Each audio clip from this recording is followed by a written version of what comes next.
ఉదయం లేవగానే ఫస్ట్ తాగాల్సింది ఈ డ్రింక్ తాగితే చాలా మంచిది. Body metabolism and weight loss కూడా బాగా జరుగుతుంది. కావాల్సినవి ఏంటంటే గోరువెచ్చటి నీళ్ళు తీసుకోవాలి. నెక్స్ట్ సిన్నమన్ పౌడర్ వేసుకోవాలి. సిన్నమన్ పౌడర్ కూడా చాలా మంచిది.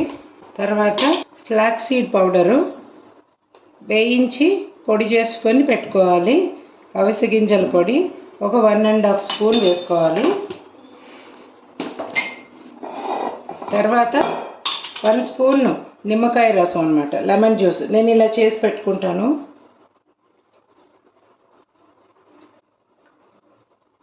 వేసుకోవాలి.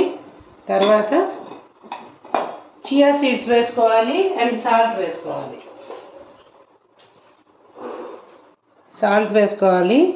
నెక్స్ట్ చియా సీడ్స్ వేసుకోవాలి. చియా సీడ్స్ ఓవర్ నైట్ నానబెట్టుకొని పెట్టుకున్నాను. ఇది ఒక 1 స్పూన్ వేసుకోవాలి. మంచిగా మిక్స్ చేసుకొని ఎంప్టీ స్టమక్లో తాగితే ప్రతిరోజు బాగా వెయిట్ లాస్ అవుతుంది. ఇంతే.